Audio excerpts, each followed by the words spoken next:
Welcome to Dead or Alive December.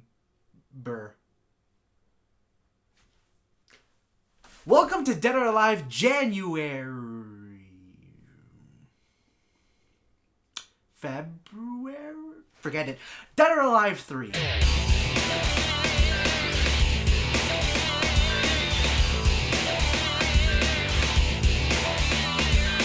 Dead or Alive 3 doesn't really change too much from 2. After my amazing confusing talk about how Dead or Alive 3 was released before Dead or Alive Ultimate, let's set things straight and easy. DOA 3, aside from new characters, brings only a handful of subtle changes to DOA, balancing damage output and counter timing and whatnot. And from a business standpoint, Dead or Alive 3 marked the start of the deal with Microsoft to make subsequent Dead or Alive games exclusive to Xbox consoles. The exclusive games were Dead or Alive 3, Ultimate, 4, and 2 other games that we'll touch on later. Other than that, every other change in the game from 2 to 3 I admittedly can't really talk about. The format I had in mind for DOA December was that I would take a look at each game one by one and talk about their improvements over the years.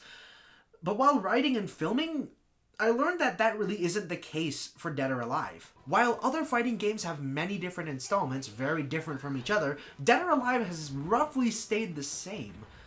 Up to 4 at least, and again, I'll get to that later. And this is all coming from a casual player. Again, I'm not the biggest and most hardcore fighting game fan.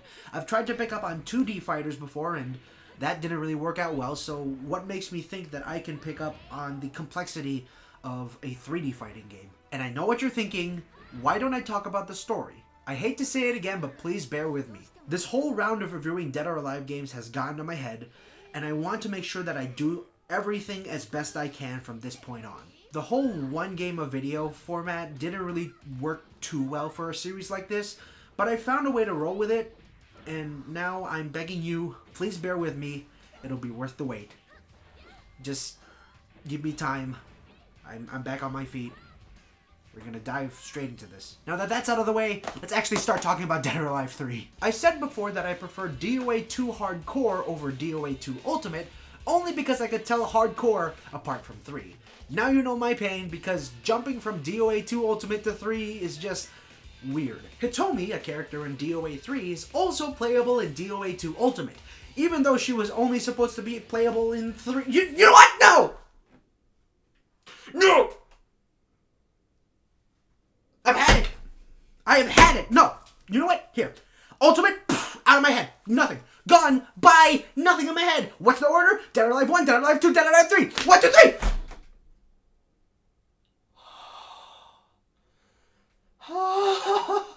I hate fighting games so much! Along with Hitomi, your new characters include Brad Wong, Hayate, and the most notable addition to Dead or Alive, Christy.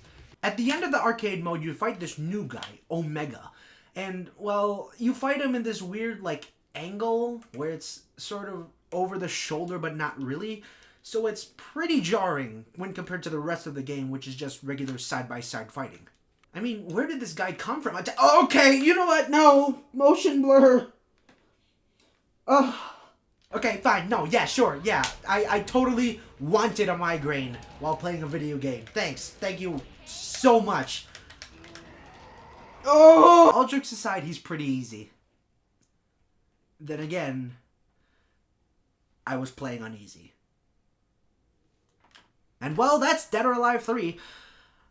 Rather, that's what I can say about Dead or Alive 3 right now. Again, everything will be explained. Just keep watching, and thank you for watching. Next time, we'll take another shorter look at Dead or Alive 4. And yes, you know exactly why I love this one. Be still, my heart.